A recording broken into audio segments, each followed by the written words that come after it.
ومولانا محمدا عبده ورسوله أما بعد فأعوذ بالله من الشيطان الرجيم بسم الله الرحمن الرحيم لنريه من آياتنا إنه هو السميع البصير صدق الله العلي العظيم وصدق رسوله النبي الكريم نحن على ذلك من الشاهدين والشاكرين والحمد لله رب العالمين إن الله وملائكته يصلون على النبي يا أيها الذين آمنوا صلوا عليه وسلموا تسليما الصلاة والسلام عليك يا سيدي يا رسول الله وعلى آلك وأصحابك يا حبيب الله الصلاة والسلام عليك يا سيدي يا رسول الله وعلى آلك وصحابك يا رحمة للعالمين اللهم صل وسلم وبارك على سيدنا ومولانا محمد كريم الآباء والأمهات وعلى آله وأصحابه وأولياء أمته وعلماء ملته وأمته أجمعين عدد کرمك يا كريم يا كريم يا كريم يا كريم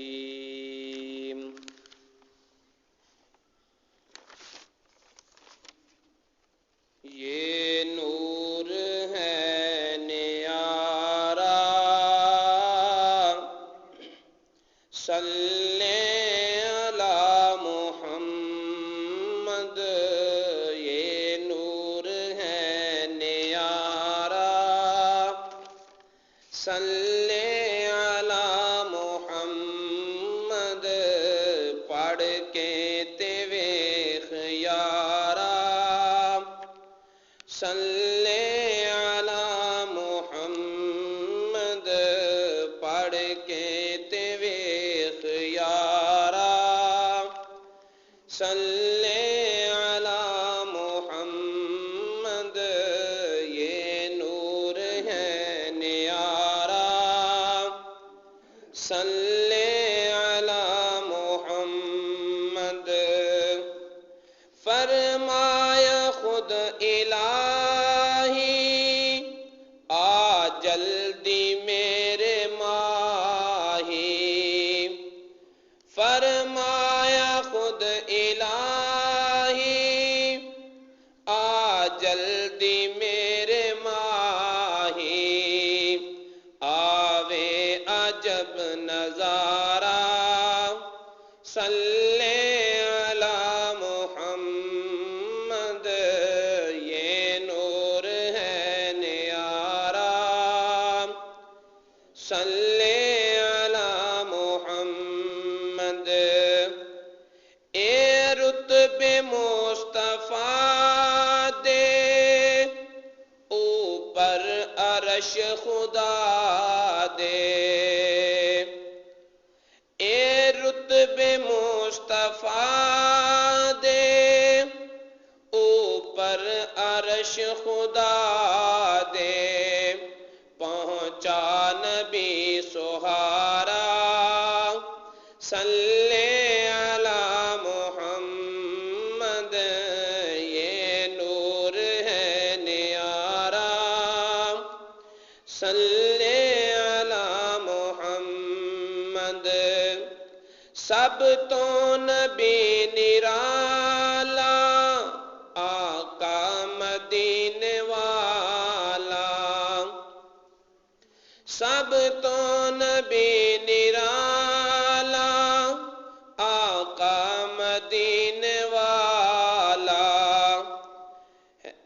جندے نوروں کل پسارا صلی علی محمد جندے نوروں کل پسارا صلی علی محمد تحفہ ہے اے نورانی مومن دی ہے نشانی تحفہ ہے اے نورانی مومن دی ہے نشانی جس نے صدا پکارا صلی علی محمد یہ نور ہے نیارا صلی علی محمد فرمایا مولا قاضی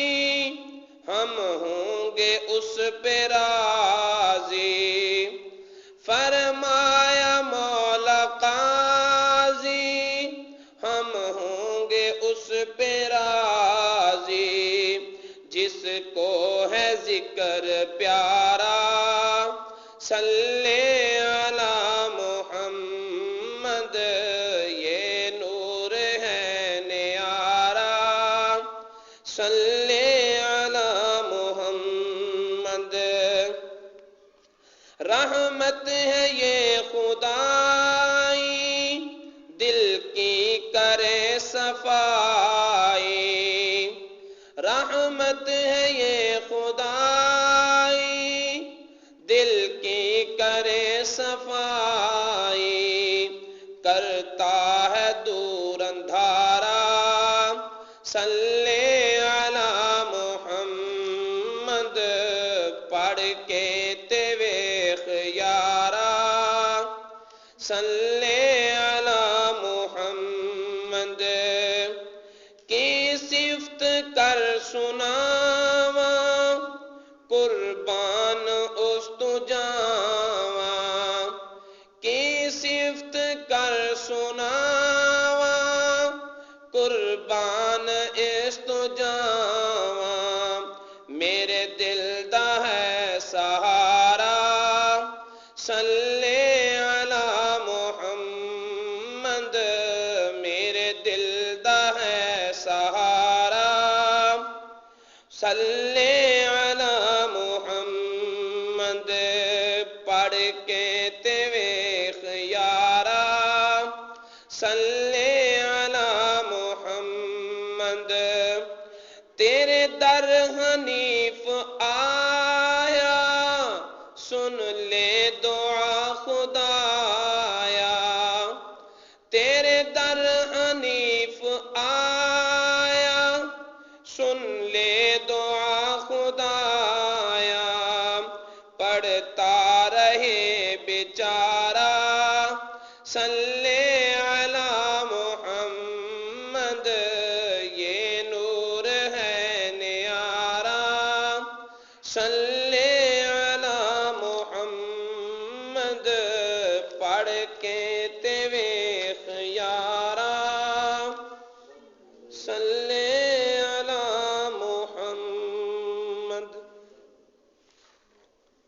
اللہ تعالیٰ کی حمد و ثنا کے بعد اللہ تعالیٰ کے پیارے حبیب خدا تاجدار بطوحا قبلہ کونین سرکار دو عالم نور مجسم حبیب کبریا محمد مصطفیٰ صلی اللہ تعالی علیہ وآلہ وسلم کی پاک بارگاہ بے کس پناہ میں ہدیہ درود و سلام پیش کرنے کے بعد حاضرین محترم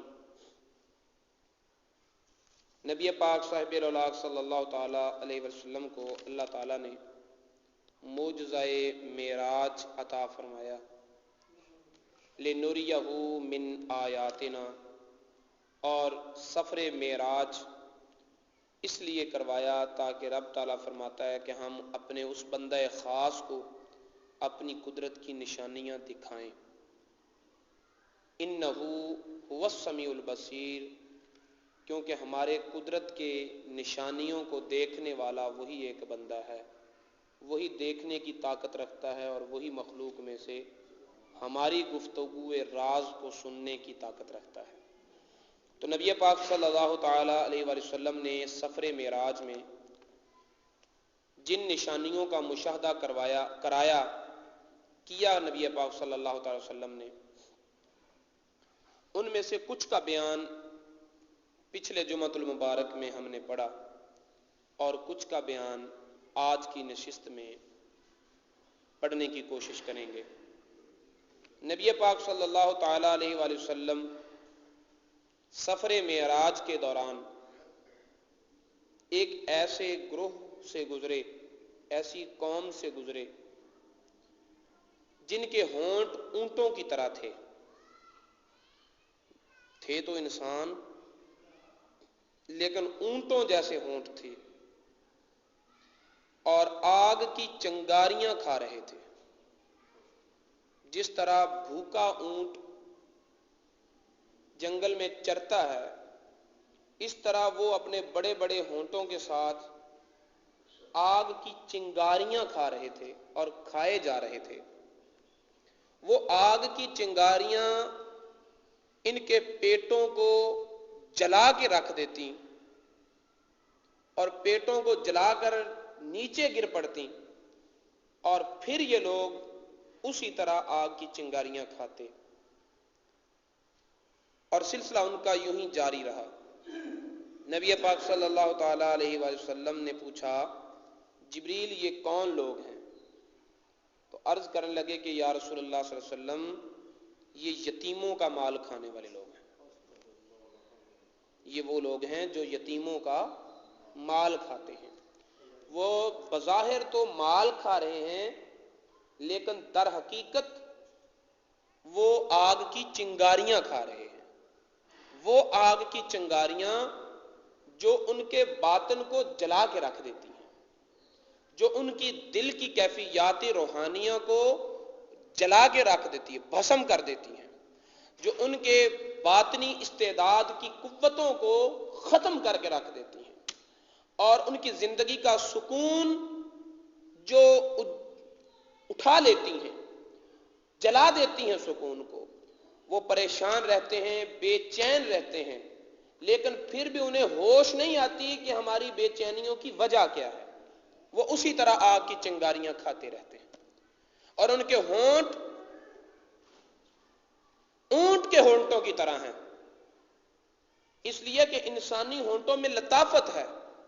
تھوڑی سی خردری چیز منہ میں آئے تو منہ میں داخل ہونے سے پہلے ہی ہونٹ ہی اسے ریجیکٹ کر دیتے ہیں، اور جب کوئی ایسی ترش یا ایسی سخت خردری چیز منہ میں ڈالنی ہو تو انسانوں کو دیکھا جاتا ہے کہ وہ ہونٹوں کو لگنے ہی نہیں دیتے، ڈائریکٹ دانتوں سے اسے کاٹتے ہیں، کیونکہ ہونٹوں کی لطافت اس چیز کو ریجیکٹ کرتی ہے، ایکسیپٹ نہیں کرتی. لیکن ان کے ہونٹ اونٹوں کی طرح ہو چکے ہیں کہ یتیموں کا مال کھاتے ہوئے بھی انہیں احساس نہیں ہوتا کہ ہم کیا چنگاریاں کھا رہے ہیں، ہم کانٹے دار چارہ چر رہے ہیں. جس طرح اونٹ کے ہونٹ بڑے بڑے ہوتے ہیں اور وہ کانٹے دار جھاڑیاں بھی کھا جاتا ہے اور اسے احساس نہیں ہوتا، اسی طرح یہ لوگ جو یتیموں کا مال کھاتے ہیں ان کا احساس ختم ہو جاتا ہے. ان کے ہونٹ گویا کہ اونٹ کے ہونٹ ہیں اور آگ کی چنگاریاں کھا رہے ہیں.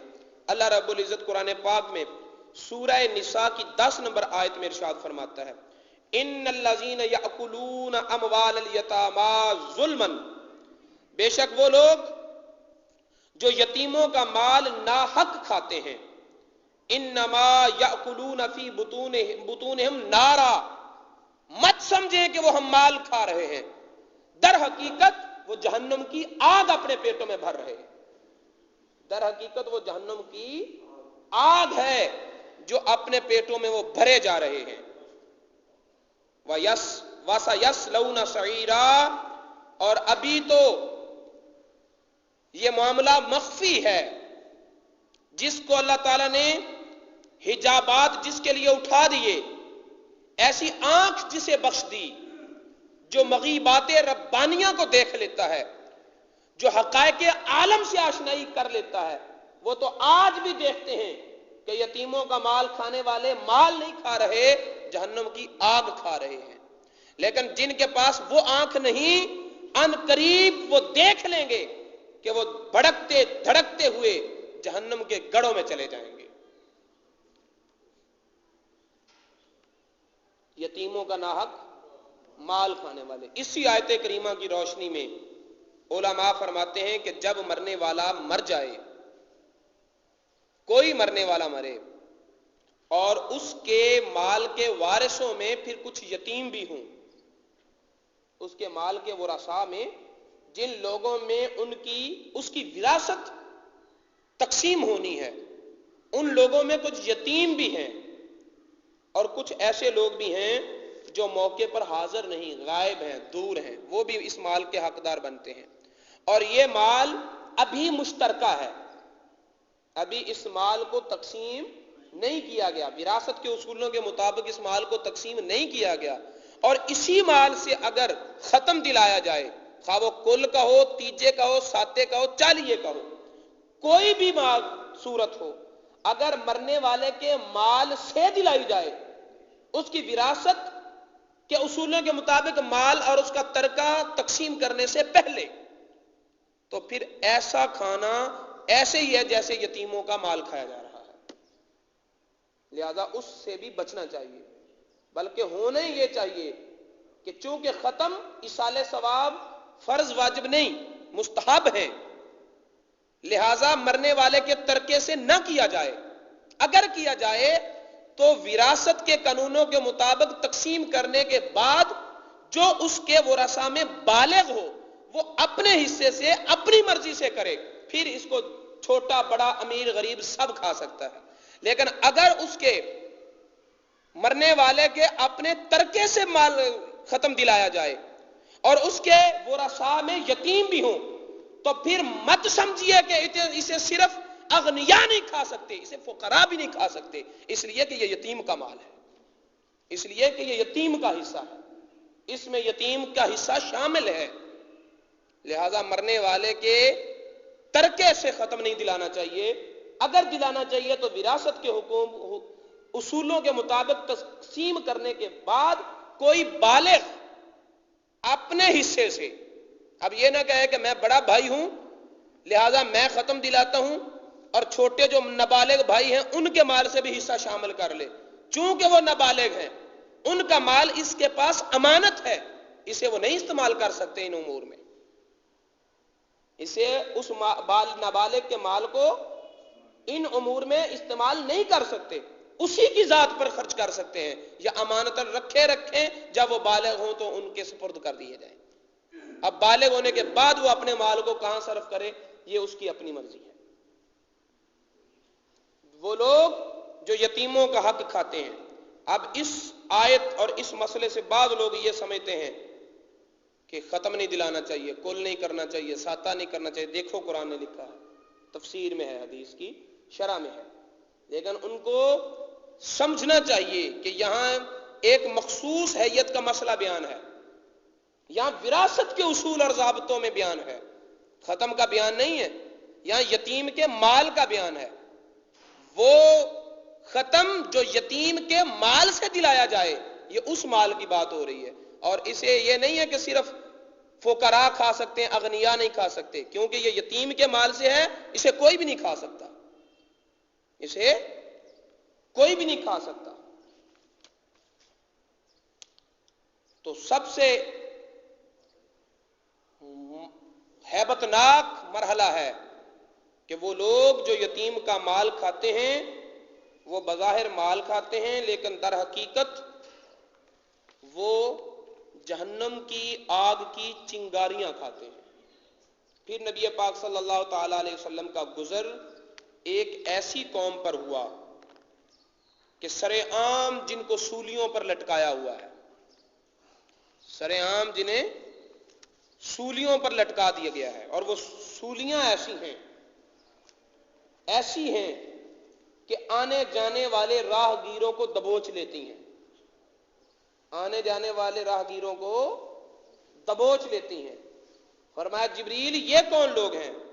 فرمایا محبوب یہ وہ لوگ ہیں جو راستے کے چور اور ڈاکو ہوتے ہیں، جو آنے راستوں میں بیٹھتے ہیں، آنے جانے والے لوگوں کو ڈراتے ہیں، لوٹتے ہیں، مارتے ہیں، تنگ کرتے ہیں، امن عامہ کو برباد کرتے ہیں۔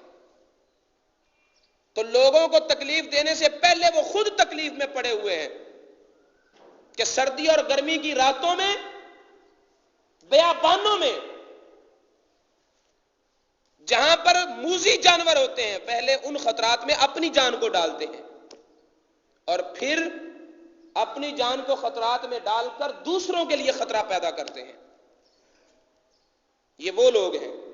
اللہ رب العزت نے قرآن پاک میں ان کا ذکر کیا، سورہ اعراف آیت نمبر 86، رب تعالیٰ فرماتا ہے وَلَا تَقْعُدُوا بِكُلِّ صِرَاطٍ تُوعِدُونَ، تم ہر راستوں پر یوں نہ بیٹھو کہ گزرنے والوں کو، راہگیروں کو ڈراتے پھرو، ان میں خوف پیدا کرتے پھرو۔ وَتَصُدُّونَ عَنْ سَبِيلِ اللَّهِ مَنْ آمَنَ بِهِ، تم اللہ کے راستے سے ان کو روک رہے ہو جو اللہ کو ماننے والے ہیں۔ یہ راستے خدا کے بنائے ہوئے ہیں، خدا کے بنائے ہوئے راستے ہیں، اور ان راستوں پر ان گزرنے والوں کو روکتے ہو جو خدا ہی کو ماننے والے ہیں۔ وَتَبْغُونَهَا عِوَجًا، اور تم راستوں میں کجی کے متلاشی ہو، راستوں میں امن کو خراب کرنا چاہتے ہو۔ یہ کام نہ کرو، بلکہ وَاذْكُرُوا إِذْ كُنْتُمْ قَلِيلًا فَكَثَّرَكُمْ، دیکھو تم تھوڑے تھے، اللہ تعالیٰ نے تمہیں زیادہ کر دیا۔ وَانظُرُوا كَيْفَ كَانَ عَاقِبَةُ الْمُفْسِدِينَ، اور دیکھو ان تاریخی مناظر کو کہ جو زمین میں فساد پھیلانے والے ہیں ان کا حشر کیا ہوتا ہے، ان کا انجام کیا ہوتا ہے۔ وہ امن کے ساتھ اپنے بھی تک گھر والوں میں نہیں بیٹھ سکتے، ہر وقت پولیس کا خطرہ، دشمنوں کا خطرہ، اگر کسی کے چین اور آرام کو برباد کرتے ہیں تو خود بھی تو چین کی زندگی نہیں گزارتے، خود بھی تو اپنوں کی محبتوں سے بھاگے ہوئے ہیں، خود بھی تو وہ اپنوں کی اپنائیت کے ہمدردیوں سے تہی دست ہیں، تہی دامن ہیں۔ دیکھیں آج لوگوں کے لیے آرام اور سکون کا ماحول بنائیں تو اللہ رب العزت انہیں بھی آرام اور سکون دے گا۔ وَانظُرُوا كَيْفَ كَانَ عَاقِبَةُ الْمُفْسِدِينَ، دیکھو دیکھو کہ کیا حشر ہوتا ہے فساد پھیلانے والوں کا۔ پھر نبی پاک صلی اللہ تعالی علیہ وسلم نے ایک ایسی قوم کو دیکھا کہ جن کو مردار جانور کا گوشت کھلایا جاتا ہے، مردار جانور ہے اور مردار جانور کا گوشت کھلایا جا رہا ہے انہیں۔ فرمایا جبریل یہ کون لوگ ہیں؟ فرمایا یا رسول اللہ یہ غیبت کرنے والے لوگ ہیں، یہ غیبت کرنے والے لوگ ہیں۔ اللہ رب العزت نے انہیں غیبت کرنے سے منع کیا ہے، یہ غیبت کرتے ہیں، اور غیبت کرنے والے گویا کہ اپنے مردار بھائیوں کا گوشت کھا رہے ہیں، مردوں کا گوشت کھاتے ہیں۔ مردوں کے گوشت کے ساتھ تمثیل دی گئی غیبت کرنے والوں کی۔ اس لیے ایک وجہ اور ایک علت یہ بھی ہے کہ کوئی بھی جاندار جانور ہو اس کے گوشت میں کوئی نہ کوئی لذت ضرور ہوتی ہے، لیکن جو مردار ہوتا ہے اس کے گوشت میں کوئی لذت نہیں ہوتی، کراہت ہوتی ہے، نفرت ہوتی ہے۔ تو چونکہ غیبت کرنے والا محبتوں کا دشمن ہے اور نفرتوں کو اشاعت کر رہا ہے، ایک دوسرے کی غیبت کرنے والے وہ نفرتوں کو پھیلا رہے ہیں، محبتوں کا کلا کما کر رہے ہیں۔ اس لیے اللہ رب العزت نے غیبت کرنے والوں کی مثال اس بد مزہ گوشت کھانے والوں کے ساتھ کی دی کہ یہ ایک ایسا گناہ ہے کہ جس میں لذت بھی نہیں اور گناہ بھی ہے، لذت بھی نہیں اور گناہ بھی ہے۔ اسی طرح جیسے مردہ جانور کا گوشت کھانے والا نفرت والی چیز بھی کھاتا ہے، مکروہ چیز بھی کھاتا ہے اور اس میں کوئی لذت بھی نہیں پاتا. غیبت کرنے والا اسی طرح غیبت کر کے اپنے آپ کو گناہگار بھی کرتا ہے اور اس میں کوئی مزہ بھی نہیں پاتا, کوئی لطف بھی نہیں پاتا. اللہ رب العزت نے سورہ حجرات میں غیبت کرنے والوں کے متعلق فرمایا,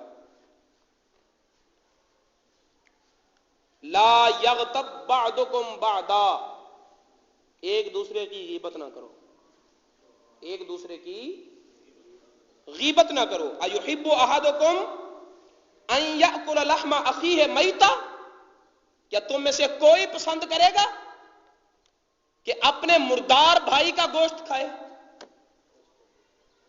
پہلی بات تو یہ ہے کہ انسانی گوشت کھانے کو کوئی سلیم الطبع آدمی پسند نہیں کرتا. جس کی طبیعت سلامت ہو, حیوانیت سے جو ثابت ہو, سلامت ہو, جس کی طبیعت میں درندگی کے آثار نہ ہوں, درندگی کے اثرات سے جس کی طبیعت سالم ہو, وہ انسانی گوشت کو کھانا پسند نہیں کرتا. پھر انسانی گوشت ہو بھی مردہ انسان کا, پھر کون پسند کرے گا؟ پھر مردہ انسان کوئی اجنبی بھی نہ ہو, اس کا اپنا سگا بھائی ہو, تو اب کون پسند کرے گا؟ فرمایا غیبت کرنے والا گویا کہ اپنے سگے حقیقی مردہ بھائی کا گوشت کھانے والا ہے. تم میں سے کوئی اس کو پسند کرے گا؟ فَكَرِهْتُمُوهُ, یقیناً تم اسے ناپسند کرو گے. جب اسے ناپسند کرو گے تو وَاتَّقُوا اللَّهَ, اللہ سے ڈرو. غیبت کرنے والا گویا کہ اپنے بھائی کا گوشت کھا رہا ہے. نبی پاک صلی اللہ تعالی وسلم نے خود فرمایا کہ غیبت کیا ہے؟ جانتے ہو غیبت کیا ہے؟ تم اپنے بھائی کا یوں ذکر کرو جسے وہ پسند نہ کرے, ان لفظوں کے ساتھ ذکر کرو جنہیں وہ پسند نہ کرے. عرض کی یا رسول اللہ, اگرچہ وہ عیب اس میں موجود ہو؟ فرمایا اگرچہ اس میں وہ عیب موجود ہو, کیونکہ اگر وہ عیب موجود نہیں ہوگا پھر غیبت نہیں, پھر تو تم تہمت لگا رہے ہو. اگر اس میں وہ عیب موجود ہے تو پھر تم غیبت کر رہے ہو, پھر تم غیبت کر رہے ہو. لیکن یہ بات بھی ساتھ ساتھ ذہن میں رہے کہ نبی پاک صلی اللہ علیہ وسلم نے فرمایا من القا جلباب الحیاء فلا غیبت لہ, جس نے خود حیا کی چادر کو اتار پھینکا ہو اور اعلانیہ گناہ کر رہا ہو, شراب اعلانیہ پیتا ہے, زنا کرتا ہے, پھر اپنے گناہ کو فخریہ طور پر بیان کرتا ہے دوستوں میں, جرم کرتا ہے, پھر اپنے گناہوں کی داستان خود محفل میں بن کر سناتا ہے. فرمایا جس نے حیا کی چادر کو خود اتار پھینکا, اگر اس کے آپ بیان کرو گے فلا غیبت لہ, اس کی کوئی غیبت نہیں ہے, اس کی کوئی غیبت نہیں ہے. ایسا شریر آدمی جو ملک اور قوم کے ساتھ دشمنی کر رہا ہو, غداری کر رہا ہو, اور اس کے اندر جنم لینے والا فتنہ ایک پوری قوم کو اپنی لپیٹ میں لینے والا ہو, اس کے اس پوشیدہ امر کو واضح کر دینا اور اس کے اس ہونے والے جرم کے منصوبے کو ننگا کر دینا, یہ بھی غیبت نہیں ہے, بلکہ اس کو چھپانا یہ ملک اور قوم کے ساتھ دشمنی ہے. اگر کسی کو قتل کرنے کی کوئی سازش کر رہا ہے, کسی کو رسوا کرنے کی کوئی سازش کر رہا ہے, کسی کی عزت کی طرف کوئی میلی نظر رکھتا ہے اور اس کے بے عزت کرنے کی کوشش کر رہا ہے, تو اسے قبل از وقت ننگا کر دینا یہ غیبت نہیں ہے, بلکہ مسلمان عزت اور مسلمانوں کے حقوق کی ادائیگی میں شامل ہے. غیبت کے بھی کچھ اصول اور ضابطے ہیں, غیبت کے بھی کچھ اصول اور ضابطے ہیں. فرمایا حضرت ماعز رضی اللہ تعالیٰ عنہ نے جب اپنا اقبال جرم کیا, نبی پاک صلی اللہ علیہ وسلم نے ان پر حد جاری فرمائی اور دوران حد حضرت ماعز رضی اللہ تعالیٰ عنہ شہید ہو گئے. تب نبی پاک صلی اللہ علیہ وسلم نے سنا کہ بعض لوگ آپس میں باتیں کر رہے تھے کہ دیکھو اللہ تعالیٰ نے اس کے عیب کو چھپایا تھا, اس نے اپنے آپ کو ننگا کر دیا, اس نے اپنا عیب ظاہر کر دیا, پھر اللہ تعالیٰ نے اسے وہ سزا دی اور یوں مرا جیسے کتے، نعوذ باللہ من ذالک۔ نبی پاک صلی اللہ علیہ وسلم نے یہ لفظ سنے، خاموش رہے۔ تھوڑی آگے گئے تو آگے وہاں ایک مردہ جانور پڑا تھا۔ نبی پاک صلی اللہ تعالی وسلم نے ارشاد فرمایا، وہ لوگ جنہوں نے ماعز کے بارے میں ایسا ایسا کہا ہے کہاں ہیں؟ عرض کی یا رسول اللہ ہم حاضر ہیں۔ فرمایا یہ مردہ جانور ہے، اسے کھاؤ، اس مردار کا گوشت کھاؤ۔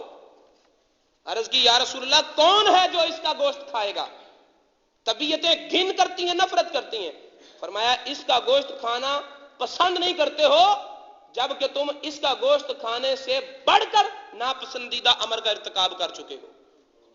تم نے حضرت ماعز رضی اللہ تعالیٰ عنہ کی غیبت کر کے اس سے بڑھ کر جرم کیا ہے۔ والذی نفسی بیدہ، اس ذات کی قسم جس کے قبضہ قدرت میں میری جان ہے، ماعز اس وقت جنت کی نہروں میں نہا رہا ہے۔ ماعز اس وقت جنت کی نہروں میں نہا رہا ہے۔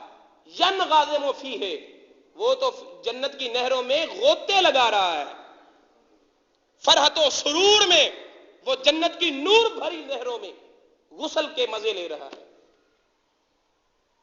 تو اس سے یہ پتہ چلا کہ غیبت کرنا اتنا سنگین جرم ہے، اور اس سے یہ بھی پتہ چلا کہ نبی کی نگاہ زمین پر کھڑے کھڑے جنت کے مناظر دیکھ رہی ہے۔ کون امتی کہاں ہے اور جنت کے کس درجے میں ہے، نبی کی نگاہ دیکھ رہی ہے۔ پھر نبی پاک صلی اللہ تعالی علیہ وسلم کا گزر ایسے لوگوں پر ہوا کہ جن کے سینوں پر آگ کے طباق رکھے ہوئے ہیں، ان کے منہ کالے ہیں، آنکھیں نیلی ہیں، اور لک کا لباس پہنا ہوا ہے، گرم لک کا، جہنم کی لک، اس کا لباس انہیں پہنایا ہوا ہے، اور فرشتوں کے پاس آگ کے گرز ہیں، ان گرزوں کے ساتھ وہ انہیں مارتے ہیں۔ جبریل یہ کون لوگ ہیں؟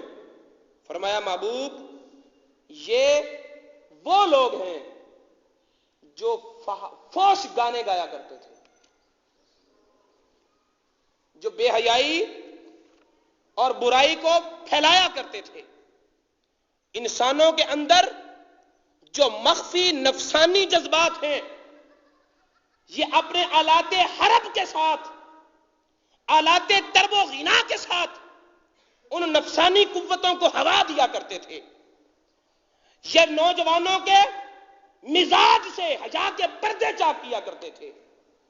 یہ وہ لوگ ہیں جو نوجوانوں کی آنکھوں سے حیا کے سرمے کی دھاریاں کھینچا کرتے تھے، اور ان کا حشر یہ ہے کہ ان کے رنگ کالے، آنکھیں نیلی، لک کے لباس پہنائے ہوئے ہیں، سینوں پر آگ کے طباق ہیں، اور فرشتے ان کو آتشیں گرزوں سے مار رہے ہیں، آتشیں گرزوں سے مار رہے ہیں۔ اگر دیکھا جائے تو ایسے فوش گانے والوں کی آج بھی دنیا کے میں زندگی کی حالت یہی ہے، لیکن آج سارا کچھ ان کے وجود پر نہیں، ان کے باطن پر ہے، ان کے ظاہر پر نہیں، ان کے اندر پر ہے، ان کے قلب پر ہے۔ ان کے باطنی حالات ایسے ہیں کہ انہوں نے لک کی لباس پہنا ہوا ہے، کسی طرف سے ہدایت ان کے دل تک پہنچ نہیں سکتی، بات کو سمجھتے نہیں ہیں۔ نبی پاک صلی اللہ تعالی وسلم پر نازل ہونے والا قرآن فرما رہا ہے، ان الذین یحبون ان تشیع الفاحشۃ فی الذین آمنوا، بے شک وہ لوگ جو ایمان والوں میں بے حیائی اور برائی کو پھیلانا پسند کرتے ہیں، جو دولت کمانے کے لیے بے حیائی اور فحاشی کو تشہیر کر رہے ہیں، بے حیائی کی، فرمایا لہم عذاب علیم، ان کے لیے دردناک عذاب ہے، ان کے لیے دردناک عذاب ہے۔ ایسی کتابیں لکھنا جن میں شہوانی جذبات کو تحریک دی گئی ہو، ایسے گانے، ایسی تصاویر، ایسے ڈرامے، ایسی فلمیں، ایسے مذاق اور مزاح لطیفے، اور وہ جو نوجوانوں میں شرم و حیا کا جذبہ کمزور کرتے ہیں، سب اس آیت کے حکم میں شامل ہیں۔ سب اس آیت کے حکم میں شامل ہیں. ایسے اشتہارات جن میں جنسی عریانیت سے جاذبیت اور کشش پیدا کی جاتی ہے، ایسا لٹریچر جس کی مقبولیت کا انحصار ہی شہوانی محرکات پر ہوا کرتا ہے، یہ سارے کے سارے اس آیت کے حکم میں داخل ہیں. وقتی طور پر دولت تو ہاتھ آ جائے گی، وقتی طور پر تمہیں فائدہ تو نظر آتا ہے، لیکن تمہیں پتہ نہیں کہ جب پورے ماحول کو آگ لگ جائے گی وہاں تیرا گھر کہاں بچے گا. جب نوجوان حیا کی چادر اتار دیں گے تب تیرے بڑھاپے پر ترس کرنے والا کون ہوگا. جب نوجوانوں کی آنکھوں میں حیا نہیں رہے گا، وہ ہر آن کسی نہ کسی کی عزت کی تاک میں ہوں گے، تب تیری عزتوں کی حفاظت کی نظر سے کون دیکھے گا. دولت کمانے کے چکر میں اپنے معاشرے کو برباد نہ کرو، یہ دولت آنے جانے والی ہے. پیسے کی ہوس میں کبھی غور کیا ہوگا تم نے کہ ہم نے اپنے معاشرے کو کیا بنا دیا اور آنے والی قوم کو ہم کیا دے رہے ہیں. جنم لینے والی نیو جنریشن کو ہم ان پلتے ہوئے پھولوں کو اور پھول جیسے بچوں کو ہم کیا سوچ دے رہے ہیں، کیا ٹارگٹ دے رہے ہیں، کیا ذہن ان کا بنا رہے ہیں. ان کے سامنے ہم ننگی تصویروں کے پوسٹر لگا دیے، لڑکیوں کی تصویریں لگا دی، ان کے کانوں کو ہم نے گانوں کی آوازوں سے، گندی آوازوں سے بھر دیا، ان کے دماغوں میں ہم نے اچھے تصورات کو پیدا نہیں کیا. ہم نے نسل کو کیا بنایا ہے؟ ہم نے اس نسل کو کیا بنا رہے ہیں؟ اس گھر کو آگ لگ گئی گھر کے چراغ سے. دشمن تو بہرحال ہمارے دشمن ہیں، دشمن تو بہرحال ہمارے دشمن ہیں. ہم تو خود اپنے معاشرے کو تباہ کر رہے ہیں. پڑھنے والے بچوں کے لیے گیمیں لا کر یہاں پر محلے پورے میں ایک فتنہ برپا کر دینا کہ چھوٹے چھوٹے بچے گھر سے ٹیوشن کے لیے نکلیں اور وہ گیموں پر اپنا وقت برباد کریں. اللہ رب العزت ارشاد فرماتا ہے، یہ پہلی آیت کریمہ سورہ نور کی آیت نمبر 19 ہے اور یہ دوسری آیت کریمہ سورہ لقمان کی آیت نمبر 6 ہے. رب تعالیٰ فرماتا ہے وَمِنَ النَّاسِ مَن يَشْتَرِي لَهْوَ الْحَدِيثِ، وہ لوگ جو بےہودہ چیزوں کا بیوپار کرتے ہیں، خرید و فروخت کرتے ہیں، وہ چیزیں جو مقصد حیات سے غافل کر دیں، مقصد حیات سے غافل کرنے والی چیزوں کا جو تجارت کرتے ہیں. لِيُضِلَّ عَن سَبِيلِ اللَّهِ بِغَيْرِ عِلْمٍ، تاکہ وہ اللہ کے راہ سے گمراہ کر دے لوگوں کو، عوام کو، بغیر علم، اور انہیں پتہ بھی نہیں ہوتا کہ ہماری اس حرکت کی وجہ سے قوم کا کتنا بڑا نقصان ہو رہا ہے. اور اگر انہیں سمجھایا جائے وَيَتَّخِذَ هُزُوًا، تو وہ اس نصیحت کو مذاق بنا لیتے ہیں. یہ کاروبار ہے، یہ تجارت ہے، کاروبار ہے. محنت کرنے والے کال کاسب و حبیب اللہ، محنت کرنے والا تو اللہ کا محبوب ہے. کاش کہیں اللہ کی کتاب کو بھی پڑھا ہوتا. 24 گھنٹے غفلت میں گزارنے والوں نے کبھی کچھ وقت اللہ کی کتاب کو بھی دیا ہوتا. اب تو کوئی مشکل ہی نہیں ہے، اب تو قرآن پاک کا ترجمہ بھی ہے، اردو میں تفسیریں بھی ہیں. اب بھی اگر تم قرآن سے غافل رہو تمہارا عذر نہیں سنا جائے گا کہ ہمیں کسی نے بتایا نہیں. اردو تم پڑھ سکتے ہو، اردو تمہاری زبان ہے، اردو میں تفاسیر موجود ہیں، اردو میں تمام لٹریچر اسلامی موجود ہے. پھر بھی اگر غافل رہو، آنکھوں پر پردے رہیں، تو تمہاری یہ جہالت عذر نہیں بنے گی.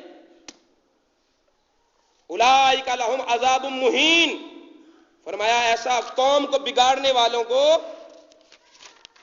ہم اہانت کرنے والا عذاب دیں گے، ایسا عذاب جو انہیں ذلیل و رسوا کر دے گا.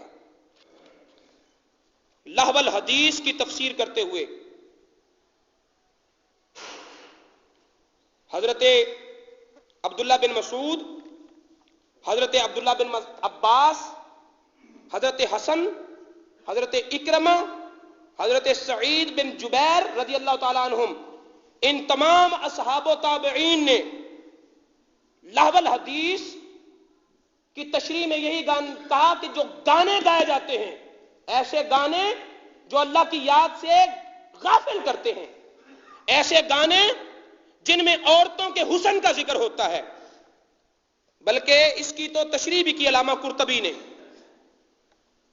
فرمایا هو الغناء المعتاد عند المشتهرين به الذين يحرك النفوس ويبعثها على الهواء والغزل والمجون الذي يحرك الساكن ويبعث الكامن وهذا النوع ان كان في شعر يشبب فيه بذكر النساء، جس میں عورتوں کا ذکر ہو، ووصف محاسنهن وذکر الخمر المحرمات لا يختلف في تحریمه، ایسا غنا جو نفسانی خواہشات کو حرکت دیتا ہے، ہوا و ہوس اور فسق و فجور پر برانگیختہ کرتا ہے، جن گانوں میں عورتوں کے حسن اور جمال کا بیان ہوتا ہے، جس میں شراب اور دیگر محرمات کی تعریف اور ضرورتیں بیان کی جاتی ہیں، فرمایا یہ سارے کے سارے حرام ہیں، ان کے حرام ہونے میں کسی کو کوئی مذائقہ نہیں،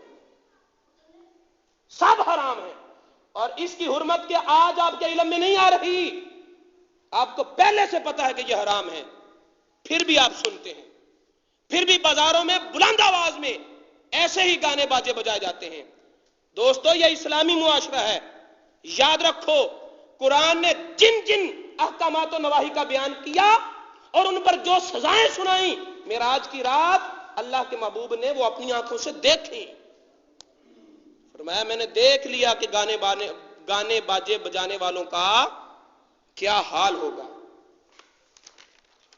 نوجوانوں کو بچاؤ، ان کے ذہنوں میں کوئی قوم اور ملک کی خدمت کے جذبات پیدا کرو، انہیں کوئی ٹارگٹ دو تاکہ اسی معاشرے میں کوئی محمد بن قاسم جنم لے لے، کوئی صلاح الدین ایوبی جنم لے لے، کوئی وقت کا فرید اٹھ کھڑے، کوئی وقت کا غوث جنم لے لے، کوئی تو ہو کہ جو اس لگی ہوئی آگ پر پانی ڈالنے والا ہو۔ عقابی روح جب بیدار ہوتی ہے جوانوں میں، نظر آتی ہے ان کو اپنی منزل آسمانوں میں۔ گانے باجے بجانے والوں کا یہ حشر ہوگا کہ قیامت کے بعد انہیں ان کے سینوں پر آگ کے طباق ہوں گے، رنگ کالے، آنکھیں نیلی ہوں گی، گرم لخ کا لباس پہنایا جائے گا، اور فرشتے آتشی گرز کے ساتھ انہیں ماریں گے۔ پھر نبی پاک صلی اللہ علیہ وسلم کا گزر ایک ایسی قوم پر ہوا جو آگ کے جنگل میں قید ہے، جو آگ کے جنگل میں قید ہے، آگ کا ایک پورا جنگل ہے، دائیں بائیں آگ ہے، آگے پیچھے آگ ہے، آگ سے جلتے ہیں، بھاگ کر دوڑتے ہیں تو آگ ہی میں جاتے ہیں، اگر پھر آگ سے بھاگتے ہیں تو آگ ہی میں جاتے ہیں، وہ آگ سے نکل نہیں پا رہے۔ فرمایا جبریل یہ کون لوگ ہیں؟ فرمایا اے محبوب یہ اپنے والدین کے نافرمان لوگ ہیں، یہ وہ لوگ ہیں جو اپنے والدین کے نافرمان ہیں۔ یہ تو تمثیل ہے جو نبی پاک صلی اللہ علیہ وسلم نے اپنی آنکھوں سے دیکھی، لیکن اگر ایمان کی نگاہ سے دیکھو تو آج بھی جو لوگ اپنے ماں باپ کے نافرمان ہیں، گویا کہ وہ اپنی زندگی جنگل کے آگ کے جنگل میں گزار رہے ہیں، ان کی زندگی میں کوئی سکون نہیں ہے، ایک بے چینی سے بھاگتے ہیں دوسری بے چینی میں گرفتار ہو جاتے ہیں، دوسری بے چینی سے بھاگتے ہیں تیسری مصیبت میں پھنس جاتے ہیں، تیسری مصیبت سے پھنستے ہیں چوتھے عذاب میں مبتلا ہو جاتے ہیں، ان کی زندگی میں کہیں آرام نہیں ہے، ان کا کوئی رشتہ ان سے وفا نہیں کرتا، ان کا کوئی دوست ان سے وفا نہیں کرتا۔ کیوں کرے کوئی جب تو نے اپنے حقیقی دوستوں سے وفا نہیں کی، جب تو نے اپنے ماں باپ کو ستایا ہے تو تجھے آرام کہاں سے ملے؟ اللہ رب العزت ارشاد فرماتا ہے وَقَضَىٰ رَبُّكَ أَلَّا تَعْبُدُوا إِلَّا إِيَّاهُ، تیرے رب نے تجھے حکم دیا ہے کہ اس کے سوا کسی کی عبادت نہیں کرنی۔ اپنی عبادت کا حکم دینے کے بعد، سب سے اہم حکم دینے کے بعد جو دوسرے نمبر پر حکم دیا وبالوالدین احسانا، اپنے ماں باپ کے ساتھ احسان کرو۔ اگر نوجوان ہیں، کماتے ہیں، انہیں تیرے سہارے کی ضرورت نہیں، تو تیرے لیے مستحب ہے کہ ان کی خدمت کرے۔ اور اگر انہیں ضرورت ہے، کما نہیں سکتے، بڑھاپے کی بیماریوں میں پھنس گئے ہیں، اب وہ مجبور ہو گئے ہیں، تو اب تیرے لیے مستحب نہیں بلکہ تجھ پر واجب ہے کہ تو اپنے والدین کے نوکری کرے، نوکر اور غلام بن کر ان کی خدمت کرے۔ اما یبلغن عندک الکبر احدہما او کلاہما، والدین میں سے دونوں یا دونوں میں سے کوئی ایک تیری موجودگی میں اگر بوڑھے ہو جائیں تو فلا تقل لہما اف، تو ان کے بڑھاپے کے بد مزاجی سے تنگ آ کر، ان کی بے ترتیب گفتگو سے تنگ آ کر، ان کے مزاج کے چڑچڑے پن سے تنگ ہو کر، خبردار اگر تیری زبان پر اف بھی آیا تو، تیری زبان پر اف بھی نہ آئے، تیرے چہرے پر شکن بھی نہ پڑے، تیرے دل میں گرانی اور بوجھ بھی محسوس نہ ہو، القصہ تیری حرکات سے، تیری ہر بات سے، تیرے ہر ادا سے، تیری ابروؤں کی شکن سے کسی انداز سے بھی کوئی ایسی مہک نہ آئے کہ تیرے والدین کو یوں محسوس ہو کہ میں بوجھ بن گیا۔ تیرے والدین کو یہ محسوس نہیں ہونا چاہیے کہ میں اولاد کے لیے بوجھ بن گیا ہوں۔ اپنی خدمات کو یوں پیش کرو۔ ولا تنہرہما، درست روی کے ساتھ انہیں کلام نہ کرو۔ وقل لہما قولا کریما، ان کے ساتھ جب بھی بات کرو تو لہجے نرم رکھ کے بات کرو۔ اگر تم باہر سے غصے کی حالت میں آئے ہو، بچوں کے ساتھ ترش لہجے میں گفتگو کر رہے ہو، تو اسی لہجے میں اگر تجھے والدین کی کسی سوال کا جواب دینا پڑے تو اسی لہجے کو برقرار نہ رکھو، فوراً لہجہ بدل کر بڑی آرام اور نرمی کے ساتھ جواب دو۔ اسی طرح دندناتے اور بڑبڑاتے ہوئے نہ بولو اپنے والدین کے سامنے۔ واخفض لہما جناح الذل من الرحمۃ، اور اپنی نرمی کے بازو پھیلا دو۔ ساری خدمتیں والدین کی بارگاہ میں پیش کرو، اور پیش کرنے کے بعد پھر اپنے رب کی بارگاہ میں جھک جاؤ اور کہو رب ارحمہما کما ربیانی صغیرا، مولا میں نے جو کچھ بھی کیا ہے، سب کچھ کرنے کے باوجود میں حق ادا نہیں کر سکا، سب کچھ کرنے کے باوجود میں ان کا حق ادا نہیں کر سکا، جتنا میں کر سکا میں نے کر لیا، جو میں نہیں کر سکا وہ تو کرم کی بادرشی بسا دے۔ فقط خدمت نہ کرو بلکہ اللہ کی بارگاہ میں اپنے والدین کے لیے دعائیں بھی کرو۔ حضرت ابو بکرہ رضی اللہ تعالی عنہ روایت کرتے ہیں کہ نبی پاک صلی اللہ تعالی علیہ وسلم نے فرمایا الا اخبرکم باکبر الکبائر، کیا میں تمہیں بتاؤں وہ گناہ جو سارے بڑے بڑے گناہوں میں سے سب سے بڑا گناہ ہے، بڑے بڑے گناہوں میں جو سب سے بڑا گناہ ہے وہ گناہ بتاؤں؟ ہاں یا رسول اللہ، قلنا بلا یا رسول اللہ، بتائیے یا رسول اللہ۔ فرمایا سب سے بڑا گناہ ہے الاشراک باللہ، اللہ کے ساتھ کسی کو شریک کرنا، یہ سب سے بڑا گناہ ہے۔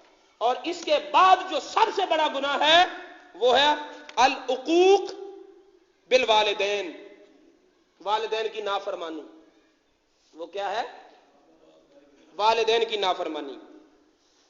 حضرت عبداللہ بن عمر رضی اللہ تعالیٰ عنہ فرماتے ہیں کہ رسول اللہ صلی اللہ علیہ وسلم نے فرمایا من اکبر الکبائر، بڑے بڑے گناہوں میں سے سب سے بڑا گناہ یہ ہے ان یلعن الرجل والدیہ، کہ آدمی اپنے والدین کو لعنت کرے۔ یہ سب سے بڑا گناہ ہے کہ بندہ اپنے والدین پر لعنت کرے۔ عرض کی یا رسول اللہ وکیف یلعن الرجل والدیہ، بھلا کوئی اپنے والدین پر بھی لعنت کرتا ہے؟ بھلا کوئی اپنے والدین پر بھی لعنت کرتا ہے؟ فرمایا یسب ابا الرجل فیسب اباہ و امہ، ایک شخص دوسرے کے باپ کو گالی دیتا ہے اور وہ دوسرا اس کے ماں اور باپ کو گالی دیتا ہے، ایک دوسرے کے ماں باپ کو گالی دینا یا اپنے والدین پر لعنت کرنے کے برابر ہے۔ دیکھو یہ وبا ہمارے معاشرے میں ہے کہ نہیں؟